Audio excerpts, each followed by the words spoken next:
Hi, I'm Dr. Ellen, the Midlife Whisperer, and I hear you and I've got you. Think of me as the one-stop shop for all your midlife needs. I'm a psychologist, registered dietitian, nutritionist, board-certified health and wellness coach, and mindful self-compassion teacher. I'm also an author and podcast host with over 30 years of experience empowering midlife women.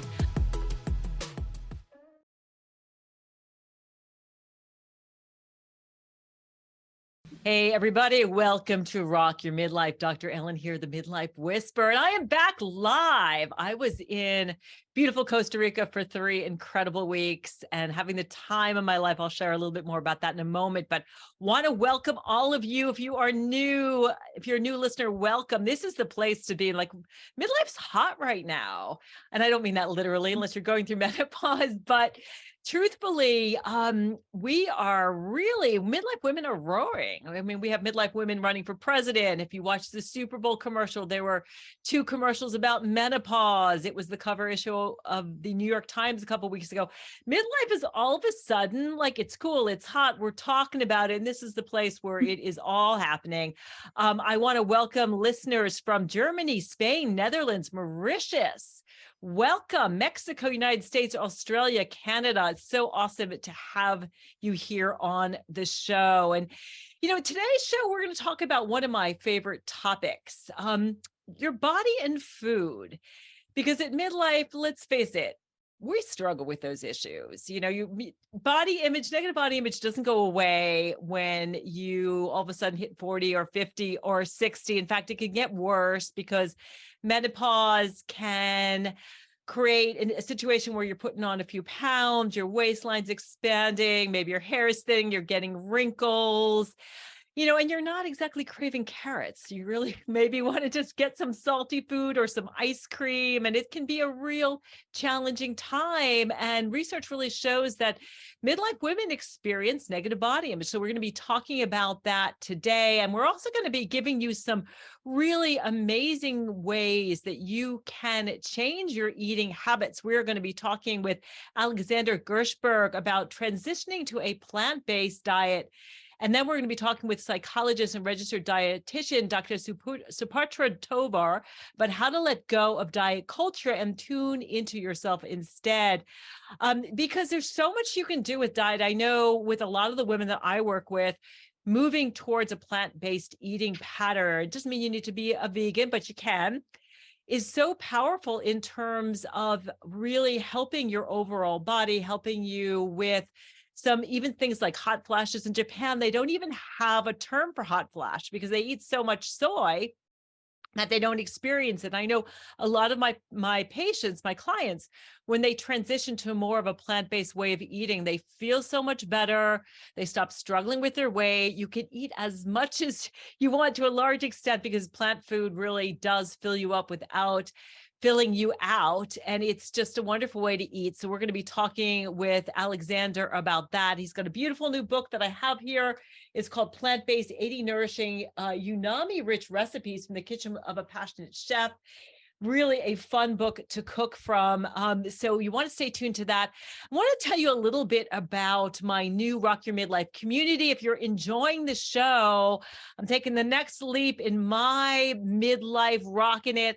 I have actually created a new Rock Your Midlife community that so far we're almost up to 20 people. I'm looking to grow that to 100 by the summer or so. Place where you can get support for everything from how to eat right, how to move your body, how to deal with stress, how to work on those relationships, how to transform your career, how to have more joy, more fun, more confidence, and more energy. So check that out. It's on my website, which is themidlifewhisperer.com. That's themidlifewhisperer.com. Just click on the community page. You'll find out more information, and you can always reach out to me if you've got questions. So I want to tell a little bit about Costa Rica. My goodness. Talk about hitting reset, rocking your midlife. This was my first big 3-week vacation, traveling. I think of my midlife, I've got a great man in my life. We rented a car.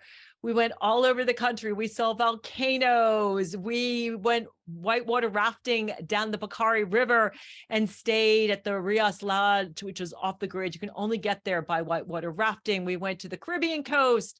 We went to Manuel Antonio. Boy, did we eat a lot of produce. I know that, Alexander, I'm sure you can relate that, my God, the avocados, the cabbages, the sweet potatoes, the beautiful produce. There are all of these produce stands just along the side of the road where you can get like the papaya of your dreams. So I think that's my new favorite fruit and food is papaya, but it was an amazing time. And I have to say, if you're kind of on the fence, you've got a dream in midlife, like traveling or changing careers, writing a book, joining that gym, whatever it is, don't let fear stand in your way. I was terrified of like traveling. Like when we bought the tickets, I'm like, all right, we're going to do this. I'm going to bite the bullet. And it was so fun.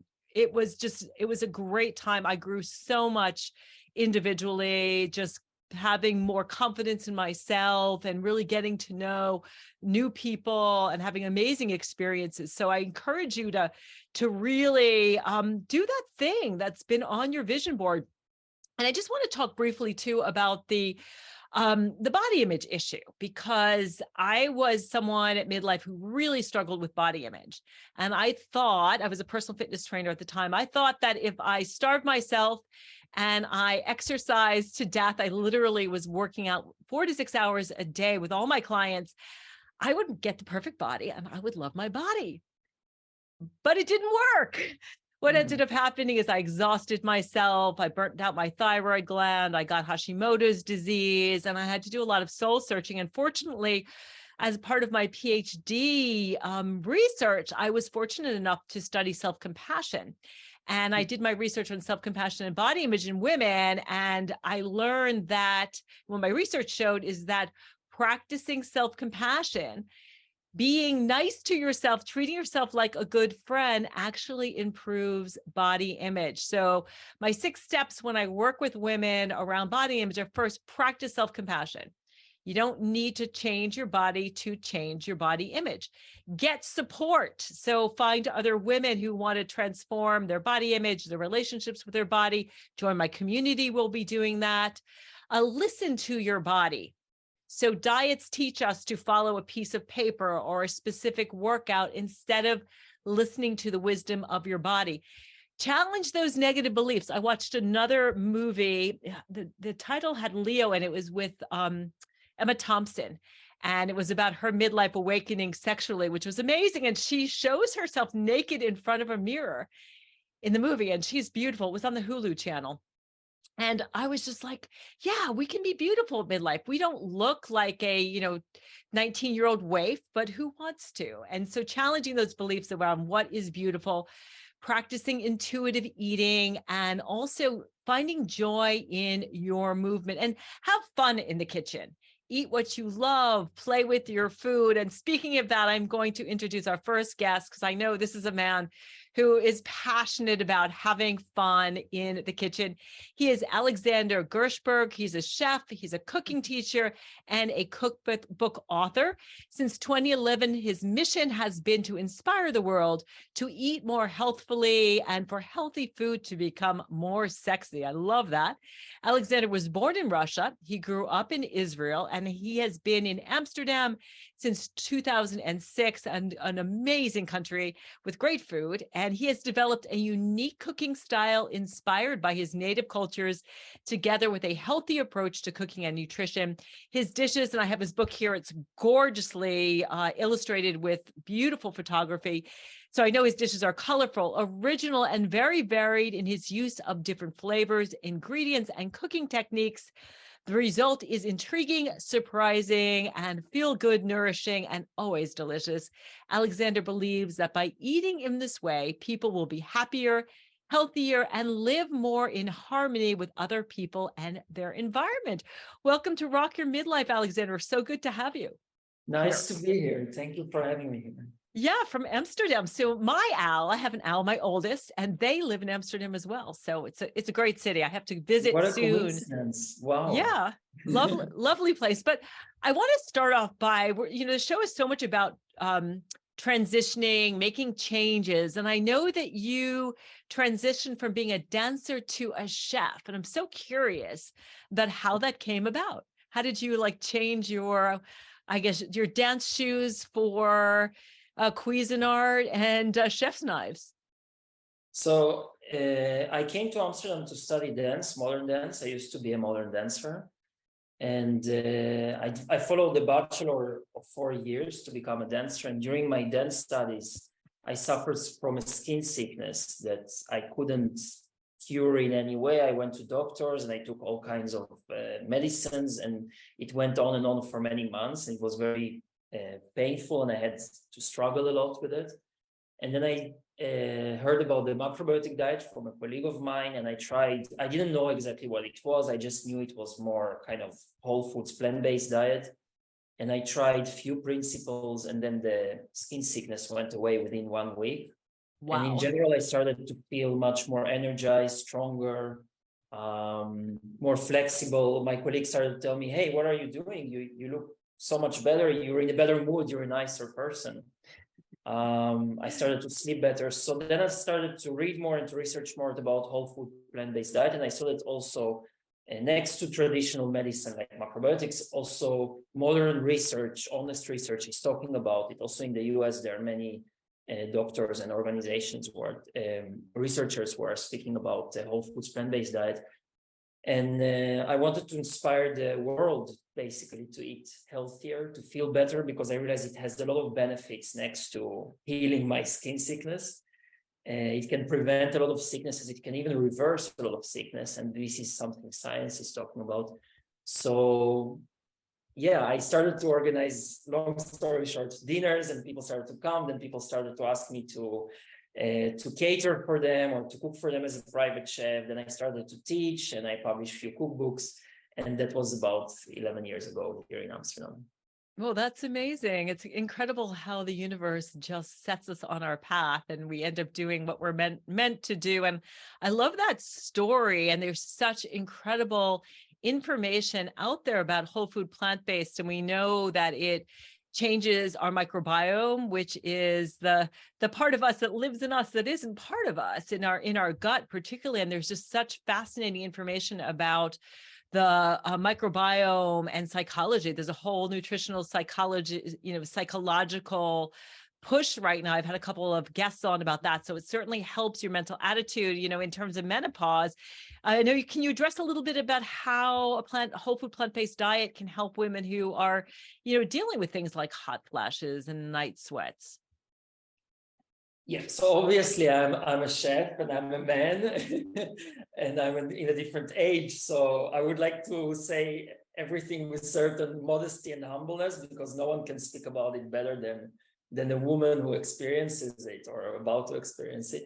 But I work with a lot of clients, and also a lot of my macrobiotic teachers were women who were also around this age. So I know a lot from their experience, and I have a lot of respect in general towards women, first of all, because I think there's not enough of women in strong position in our society who are inspiring the world. So I try to be interested and curious about it also because a lot of clients are in this. But what I see, and I will talk more from, let's say, the energies of food, yeah? So less from a scientific view, but in general, eating animal food, in macrobiotics, we talk of in food as energies. So the energy of animal food can be very constricting, very blocking. And from the Western point of view, you can see that there's a lot of saturated fat that can be very constricting and very blocking. In this way, when women is experiencing their menstruation, energetically speaking, it's once a month, they have the ability to clean and to discharge old energy and kind of to renew new energy. When this process is stopping, then this energy can accumulate. So with plant-based food, it's easier, let's say, to clean and to clean the body, to bring new energy, let's say. With animal food, a lot of the energy stays blocked, stays inside, and kind of stays constricted, you say, Mhm. or Stuck. blocked for my English. No, Yeah. perfect. So it's much more difficult to discharge once a month, to get rid of all energy, to get rid of blocked energy, of rigid energy.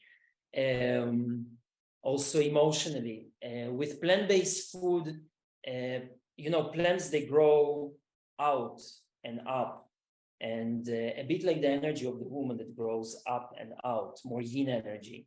So with plant-based food, it's much easier to kind of maintain this light, feminine energy, flexibility, freshness, certain youth. Yeah. Does it make sense, or is it No, too that's esoteric? I love your perspective. It's a very different way of looking at it. I mean, from my scientific perspective is often about the phytochemicals, the plant chemicals that are in plant-based foods, which Yeah. can sometimes act what's called like a phytoestrogen. So it's kind of acts like an estrogen to actually to actually replace some of the estrogen that's going down. As I said, in Japan, they don't have a word for hot flashes. They don't experience as much, and certainly less saturated fat, less processed food. Your body is not having to work so hard, particularly if it's whole foods, plant-based. So that was a lovely explanation. Thank you for that. So let's talk about, people are listening and they're like, this sounds really nice, but like, where do I start? Like, I'm looking at your book and I'm super excited to dive in once the garden gets going. I was reading about rutabaga and seeing those beautiful cabbage things. I'm always experimenting because we have a phenomenal garden, but how does somebody start moving towards, you don't need to be a vegan, but someone's like, okay, this sounds great, but where do I start? I would say there are two ways. Or you learn new recipes that are very easy to apply on a daily basis. And once you add more recipes to your repertoire of plant-based dishes becomes richer. And then you don't need to make maybe the transition in one day, because that's maybe too harsh. But slowly you realize that you are just naturally start to make more plant-based dishes just because you learn more delicious recipes. Another way, which is what I do, I go once a week to the farmer's market or to the biological store, and I just buy as many vegetables as possible, just like all the colors, everything that inspires me. Also, like, I will get products like beans and grains and tofu and tempeh, and then we'll just experiment with these at home. And like buying 2 big bags of vegetables and fruits, you need to finish them within 1 or 2 weeks. So you naturally end up eating more of these, and they are delicious. Like, let yourself inspired by all these colors of the vegetables, their taste, their textures, because they are beautiful, they are delicious. Even if you are not eating 100% vegan, it doesn't matter. Just eat more of vegetables and fruits. That's definitely one thing you can do, and it's easy, it's inspiring, it's approachable. Yeah. Yeah, I love that idea of going to the farmer's market or buying new produce, trying new things. I tried some incredible new fruits in Costa Rica that I don't even remember their names, but they were absolutely amazing. And I loved also to start to think about meat, more animal products, more as a condiment, like take some inspiration from different ethnic cuisines so that, maybe you throw a few shrimp into your stir fry or a little bit of chicken if you're making a soup or a stew, but you don't have to have this idea like I'm having a hamburger for dinner, or I'm having chicken breast or a piece of fish, where meat moves from the center of the plate to just becoming maybe a flavoring, or even challenging yourself to have like a meatless Monday, or getting your cookbook or a different cookbook and really picking some recipes and challenging yourself to have as many meatless recipes as you can is also great for the planet, correct? Eating more plant-based. Yes, definitely agree. And I think a good replacement for animal products is grains and beans.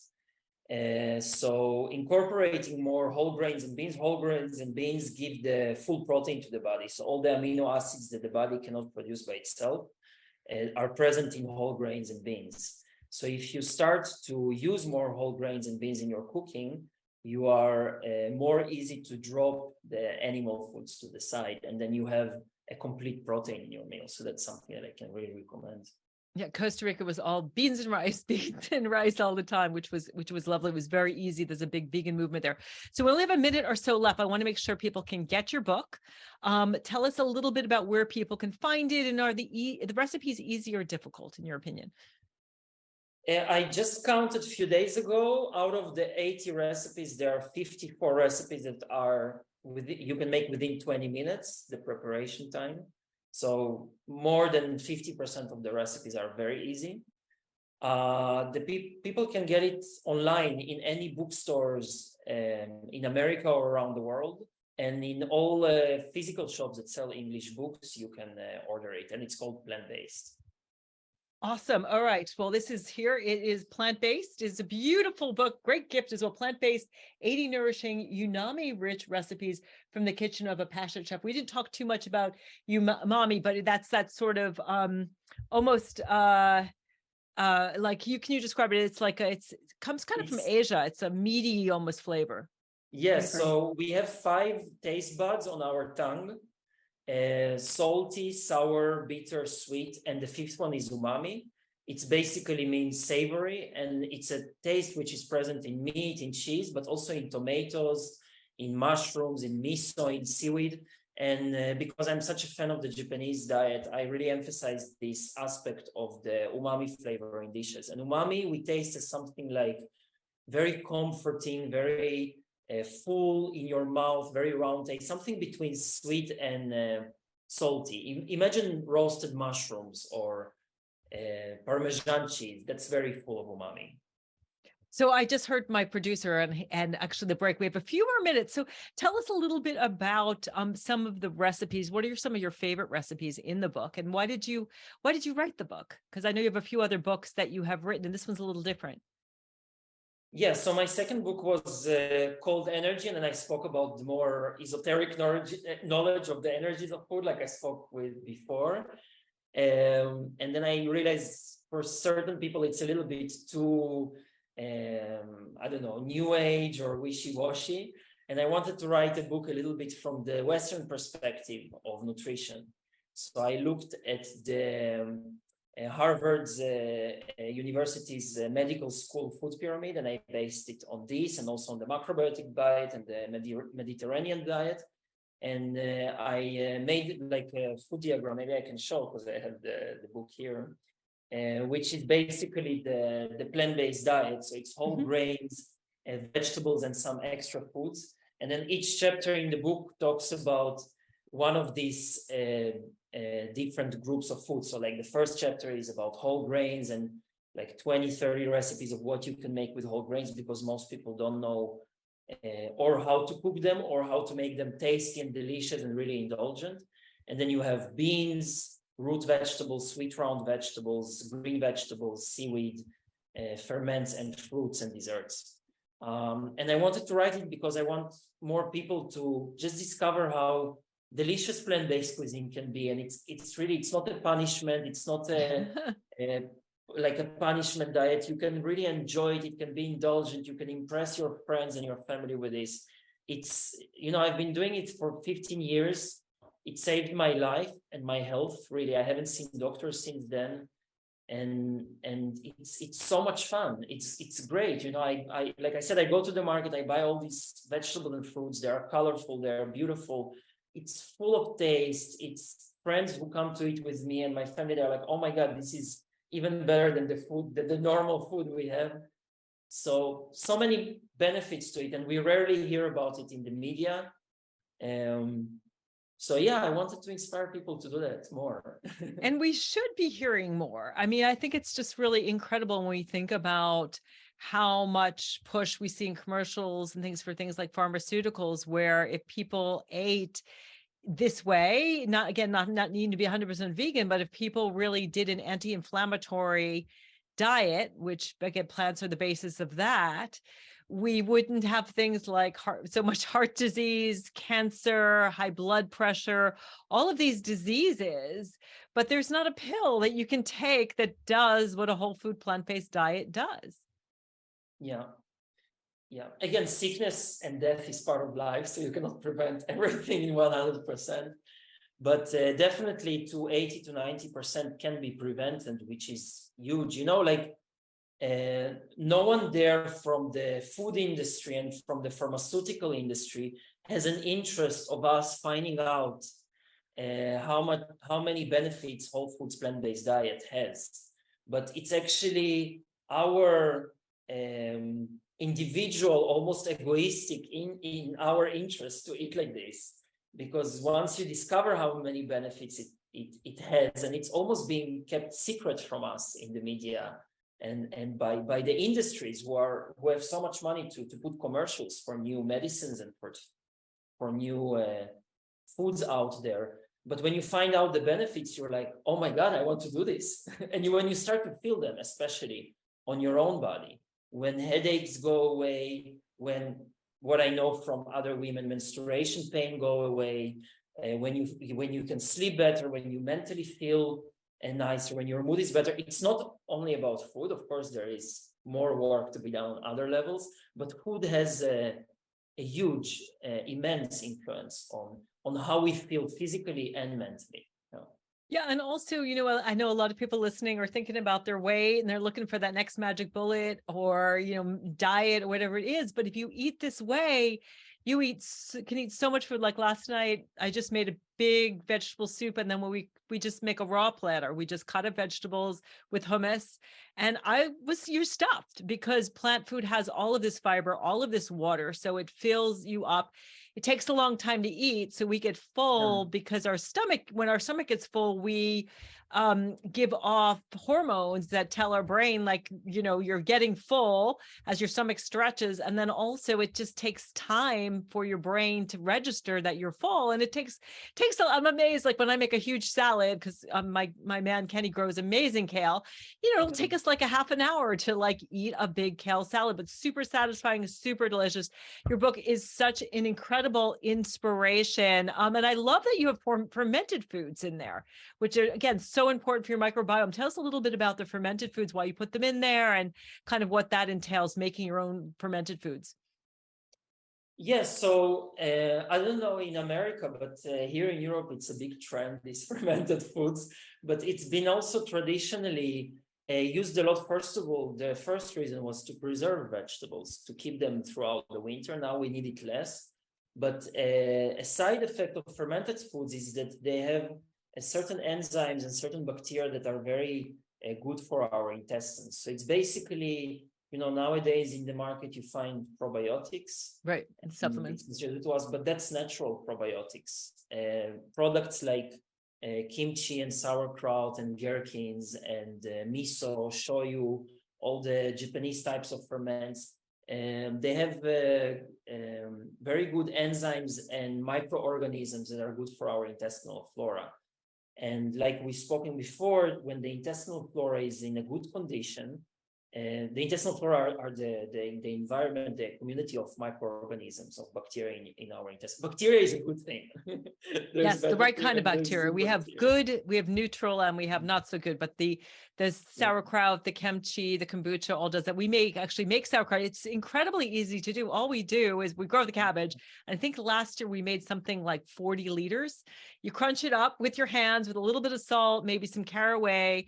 You put it in a big crock and then you put it in jars and you're done. It's super easy to do. I think this year we also made fermented green beans with these amazing purple beans that turn green when we fermented them. And it's fun. And I think that's the thing I want to say about this book and about vegetarian, vegan food. It's fun. It's colorful. It's alive. And the more I eat this way, the more I don't really crave or want meat very much. So thank you for the beautiful book. Again, the book is Plant-Based, 80 Nourishing Umami-Rich Recipes from the Kitchen of a Passionate Chef by Alexander Gershberg.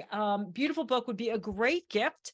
Thank you so much. I can't wait to start cooking from your book. And we're going to take a little break. And when we come back, we are going to be talking to, I'm going to say, Dr. Supartra Tovar, who is going to continue this conversation and really bring in some of the psychology. Like me, she's a psychologist and our registered dietitian. And we're going to be really talking about what's wrong with the diet industry, how you can feel good about yourself, listen to yourself, and really energize your midlife body so that you can continue on your mission about what you're meant to do here on the planet. You are listening to Rock Your Midlife. We'll catch you on the other side. Welcome back to Rock Your Midlife. I'm so glad that you are here. We're having such a great time talking about one of my favorite topics, eating right, plant-based, how to eat right for your midlife body. We were talking with Alexander Gershberg about his amazing book, and we're going to switch gears a little bit here, and we're going to talk to Dr. Supartra Tovar. She is one of the few clinical psychologists in the country who is also a registered dietitian and fitness expert. Her unique background in integrated specializations allow her to provide holistic mind-body treatment for trauma, eating disorders, depression, anxiety, and more. She has a private practice in Pasadena, and she has created ANEW, which stands for Advanced Nutrition and Emotional Wellness. It's an educational website dedicated to improving mind, body, and spirit. I love that. Welcome to Rock Your Midlife. So good to have you here. Thank you. So good to be here. And I'm so excited to meet you. I know we were going back and forth with email a lot. I was like, oh my goodness, another RD psychologist. There aren't enough of us. We're rare. I actually only think there may be like 3 of us in the country. I know it's just a tiny population. Yeah, but it's so important because and I know for me, I became a dietitian in 1993, and I learned all about what to eat, what not to eat. Of course, that's totally changed now in the last 30 years, but I didn't know how to get to people to follow my advice and to do it joyfully. So we're going to dig into that in a minute, but I know before we get into your topic, you have a question for Alexander.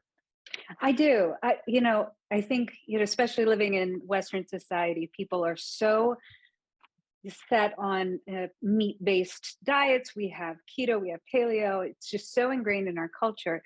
And so I'm curious about your opinion of plant-based meat substitutes. I tend to shy away from them because I know it's just a lot of preservative laden. I have no idea what's in there. But what is your opinion on, helping somebody to transition to a plant-based diet using those meat substitutes? So I definitely advise against the meat substitutes because of the reasons that you mentioned. And also we should not forget that it's ultra processed food, and everything that I'm promoting is whole foods. So whole foods that still have all the nutrients in them, like whole foods are so smart because it's like a multivitamin with hundreds of hundreds of nutrients that are interacting between themselves. Ultra processed food are not so digestible and we actually don't know what they do on the long term to our bodies. So it's a very commercial product. I'm not a fan of it. I've never eaten it. Maybe I tasted once a small bite, and that was enough for the rest of my life. For me, it's not food. So would you suggest? I'd rather. I'm sorry. Would you suggest, like Dr. Ellen said, to make meat more of the, not the star, but the accompaniment to your plant-based foods if you're trying to transition out of a meat-based diet? I mean, I guess it's not for me to say to people how to eat and what to eat. I strongly advise to eat a more plant-based diet. I think that like 90% of what we eat should be whole foods, plant-based diet based on whole grains, beans, and vegetables. What you eat next to it, either you decide to be strictly vegan, or you still choose to eat certain animal foods. I don't think that animal foods are per se unhealthy or bad for you. It's been part of the human diet for as long as humankind exists. So, but I think it's definitely better to eat a more whole foods, plant-based diet. Yeah, but I can't say to people you should eat meat or not. I mean, it's not for me to say. But what I mentioned before, I definitely see that for me, women who are going through menopause it can be very beneficial to avoid eating more animal products, yeah, because it has this heavy energy and they cannot discharge this heavy energy once a month. So going into a more plant-based diet, into a lighter diet, also a more round, sweet diet, can be very beneficial and can make the woman feel better, let's say, in her own body, yeah, more relaxed. If it makes sense, if I may say so. Oh, yes. Yeah, I would agree. And also those foods too are tremendously energy intensive. So when we think about the good that it's for the planet in terms of eating more of a plant base, we're not using as much resources. It takes a lot more resources to grow a pound of beef than it does to grow, a pound of beans. But I always tell people, you can also make, your own, like you can make a black bean burger with some grains and some beans and freeze them. And also think about getting an Instapot. Like the Instapot has revolutionized my kitchen. Just you can throw so many things in an Instapot with some seasoning. I don't know if you probably, Alexander's like, what's an Instapot? It's basically a pressure cooker. So you can cook things really fast, but it's kind of an upscale, safer pressure cooker. So you can make amazing like stews and soups, and you can cook your beans in a fraction and your grains in a fraction of the time. Things come out. I can make my quinoa in a minute. So things come out really fluffy and nice. So lots of ways, but whatever works for you, I think is the way to go. So let's dive in. I guess before we get into the topic of what's wrong with dieting and what we can do instead and how we can improve our body image, I'm curious, why did you become a psychologist? Like what happened between you? I'm assuming you became a dietitian first, and like me, we're like, I'm missing something here. Tell me about your journey. Well, I've always been a sciencey person. So I actually was a biology major in college. I was pre-med and kind of reserved that for a while I became a fitness instructor. I was a Pilates instructor for many years, and I found myself being much like a counselor, a psychologist to many people. And, out in Los Angeles, we see just so many, patterns of disordered eating and eating disorders. And I started to see a lot of that in my clients. And I've always been passionate about nutrition and food. So I thought, well, if I'm already counseling, I might as well go the next step and, try to help people establish a better relationship with food. Because, I just was seeing diet culture, wreaking havoc in a lot of people's lives.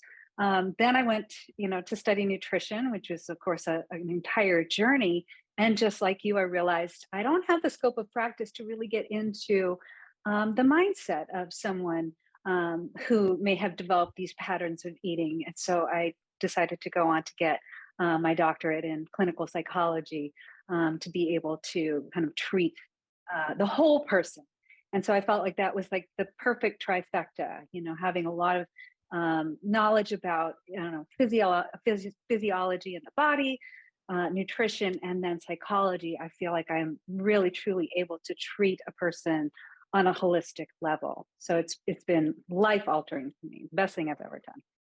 Well, good for you. It is so important I know before I became a psychologist or a coach, working with people with eating disorders and having an eating disorder myself, understanding that it's really not about the food.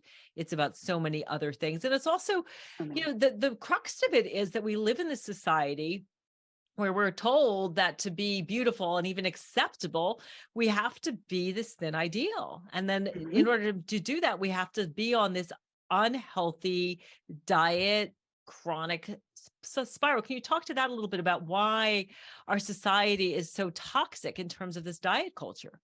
Absolutely. We are basically driven by two biases. One is lookism, which is like what you said. We, idealize this kind of, impossible thin ideal or, kind of manly muscular ideal for men. And we are also driven by weightism, which is, bias against people who are considered overweight or obese. Weightism vilifies anyone who has any bit of any bit of fat or who are considered overweight. And certainly even worse for people who are considered obese.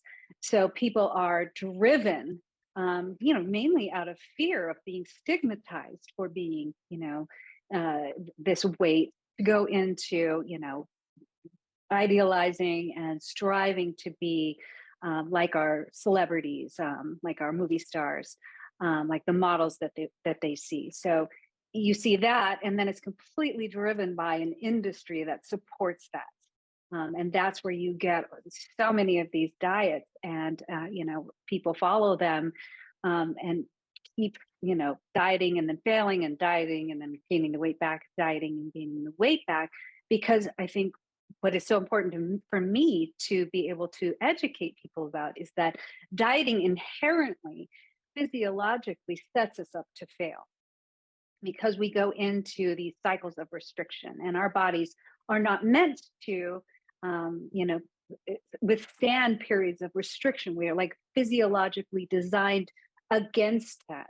So your body will remember how much fat you lost, how much muscle you lost, and will seek to regain it the moment you go off the diet, which is why people will lose weight for a second and then gain it back, and perhaps even more once they go off the diet. And there's a whole bunch of physiological reasons for that.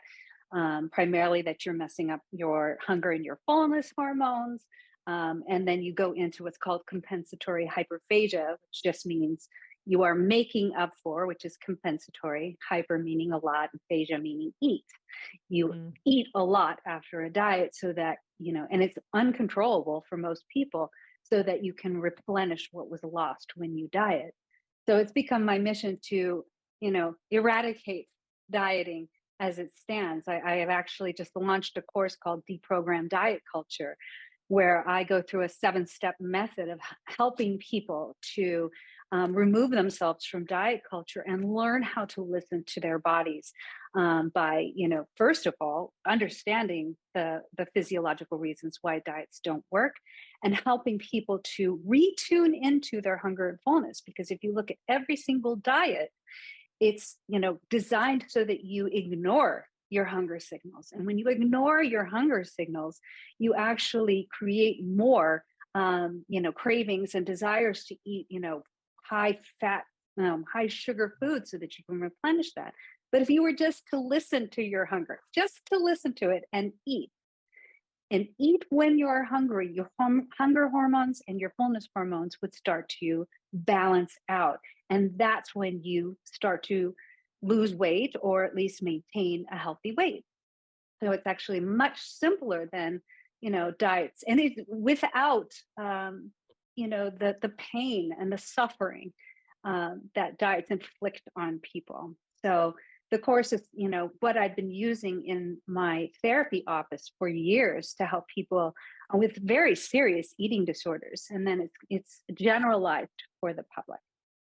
Yeah, dieting is really diabolical. I tell all my clients that it is the worst thing to do if you want to lose weight. First of all, I tell people, let's not focus on weight, because we don't have control over weight. You have control over what you put on your plate, what you eat, how you eat, but you don't actually have control over what happens with the scale.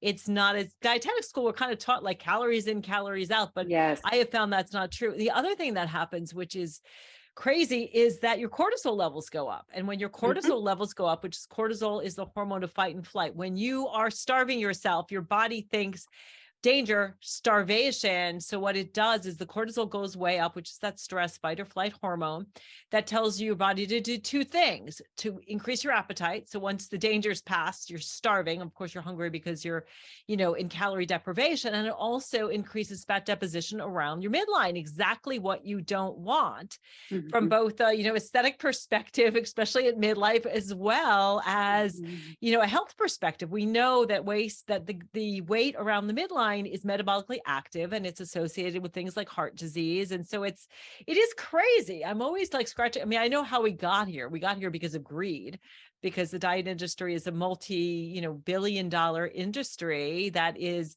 precipitated by the fact that people go on them, they fail, and then they feel bad about themselves. I mean, even when I was in dietetic school, we're even pushing this idea that anybody can be a certain size. Yes. And I think it's so important, to even look, past kind of the macro reasons like diet culture, and really kind of look at the micro reasons, like what kind of family dynamics did you grow up in? I think one of my first things I do when somebody comes into my office is I really do a deep dive into their history, into, their, relationship to their parents. What kind of messaging did they get very early on? Were they told to finish everything on their plate? Were they, told, oh, there's starving children in China and guilted into eating everything? Were they, eating situationally? We always eat at 8. We always eat at noon. We always eat at 5, no matter how hungry you might be. Or we sent to Weight Watchers at age 11. I mean, I've had so many clients who have been were sent to, Weight Watchers and deprived of things. Maybe their brothers got to eat all they wanted to, and they were told to eat in a certain way. It really is diabolical. Yes, so how do someone's listening and they're going, that's me. Hello, I've been on diets my whole life. I'm hitting midlife. It's time for me to change. I can't do this anymore. And the weight's coming on. How do you start working with people? How do you increase self-awareness and self-regulation? Well, like I said, we do the deep dive into childhood. This is also something that I do within the course. After I discuss why dieting doesn't work, we go into that so that we can understand their, most pervasive negative thoughts about themselves and about food, how they develop these ideas like carbs are bad, or, I'm worthless unless I'm skinny.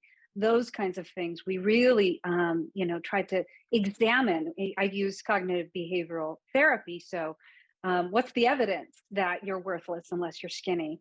Really helping the client understand on more of a cognitive level, but also on an emotional level, how these thoughts are harming them. And once we get that rolling, we then figure out ways to change those thoughts. And I am really big on mindfulness. You and I are like twins. I swear to God, reading about you, we're twins. I use mindfulness mainly in the form of mantra work to change someone's thoughts. So once we figure out what the core negative thought is, we change it to something more, helpful, something more calming, turn it into a mantra, and then we use systematic behavior change to help them practice this thought on a regular basis. So I am a huge fan of incorporating tiny behaviors. This great book called Tiny Behaviors by BJ Fogg. And it's about making, say if you're creating a mantra, you want to do it for a short period of time at a certain time of day so that you can practice it on a regular basis. So say it's like the moment you wake up, you're anchoring this behavior of, saying your mantra to the behavior of waking up. And you say your mantra for 2 minutes, and then you do something, kind of celebratory at the end, like, patting yourself on the back or giving yourself a little high five. Doing that every day actually helps you to condition yourself into a new way of thinking. So once people get that new way of thinking and they're practicing their eating by being aware of their hunger and their fullness cues, and then I also incorporate mindful eating into that and enjoying the eating process, that's usually how I will help somebody transition out of an eating disorder or disordered eating. Yeah, that's powerful. I have to say, I'm curious how you handle some of the issues I see are a lot of women. This sounds crazy, but dieting's their thing. And they're like, well, if I'm not doing it, then like, what am I about? Because they put so much of time and energy. I see that. And then I also see when I work with people on a deep subconscious level that they are using dieting. First of all, it's concrete. Like, I'll deal with this is my problem. And they're putting off the rest of their life. I won't date. I won't get that job. I won't travel. I won't enjoy my life till I lose the weight, but they're actually scared of dating, moving forward in their career, traveling, all of those things. And the dieting is kind of like a safety mechanism. So I'm curious how you sort of handle that, and also handle the people who say, but dieting's my thing. Like my friends, we all diet. I mean, I remember being in college and I was like 100 pounds, like 20 pounds less than I am right now. And I went on a diet with all my girlfriends because that's what we did. We went on diets. How do you address those issues? Well, I think it's got to be kind of a slow and steady process, especially if it's in the therapy office, right? You have somebody who's come in with an ingrained set of thinking that they, have been incorporating into their life for years and years and years. And I think it's so important. They're coming into the office because they know that this is a problem. They are knowing that I have been on this cycle. It is not working. I lose weight, then I regain weight. And it's like this endless hamster wheel, this prison. And so they do know that they want to get off of that. They don't know how, because all that they've ever been taught is, you have to diet to lose weight. And once they learn that, no, the way that you lose weight is you listen to your hunger, it's like light bulbs go off for them. Once they stop having a taboo foods list, once they stop saying, all carbs are bad, and they start to incorporate that, they find that they're binging so much less. They find that they have so much more energy. They find that they're feeling so much better. And when they start to feel this way, that's when they propel themselves forward. It actually doesn't take that long, as long as you are, really helping them understand, the physiological reasons as well as the emotional reasons that they went into this kind of diet mentality. And once they're free of it, process. oh my gosh, it's heaven. It's great. I know, I love seeing people like change like that, but it is, so if you're listening, get some support. Check out Dr. Tovar's site, which where can people find your course? It's a new-insight.com, ANEW-insight.com. And the program is called Deprogram Diet Culture. And like Alexander, I created much smaller version, this cookbook called the Mindfulness Cookbook for Busy People. If you just download that for free on my site, you can get $15 off of my course using the code that's in the cookbook. Awesome. Well, we only have a few minutes left. I know Alexander has been listening, fascinated. Alexander, do you have a question for Dr. Tovar? I have like 15 questions that I was not writing down. I'm just curious because it's really an eye-opener what you're saying, and I fully agree that diets don't work.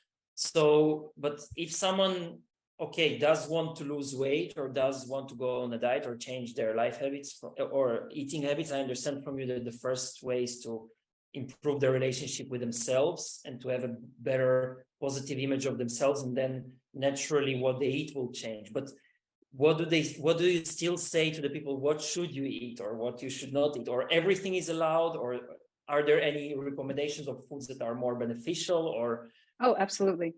Well, I think it's important to help people kind of decondition the thoughts that there are these good foods and there are these bad foods. That's what creates diet mentality. So I like to open up, their palate to everything. But for me, especially, my whole goal for anyone who comes in my door is to increase self-awareness. We know how we feel when we've had 80 pounds of potato chips compared to, an amazing, salad with whole grains and millions of vegetables. And when we eat a lot of fruit, we feel differently. Like you were saying, as a dancer, you just started to just blossom and your skin problems went away. So when people are increasing their self-awareness, they're also, encouraged to gauge how they feel with certain foods. And as soon as they, start to see that they have tons more energy, their skin looks incredible, their weight is coming off when they're eating whole, nutritious, mostly plant-based foods, or completely. We need to wrap it up. But yes, the bottom line is do it because you love yourself and you'll feel awesome. Real quickly, Alexander, where can people find you, your website? AlexanderGershberg.com. AlexanderGershberg.com, and it's plant-based, awesome book. And Dr. Tovar, where can people reach out to you? A new-insight.com. I also have a personal website, drsupatratovar.com. Awesome. And I know you guys are on social. The information is in the show notes. Thank you all so much for watching. I hope that this has encouraged you to eat more plants and let that dieting mentality go. If you want to reach out to me, it's themidlifewhisperer.com. My new program starts on February 28th. Check it out. Just click on the community page and you can learn all about it there, or reach out to me. Thanks so much for listening. We'll catch you next week.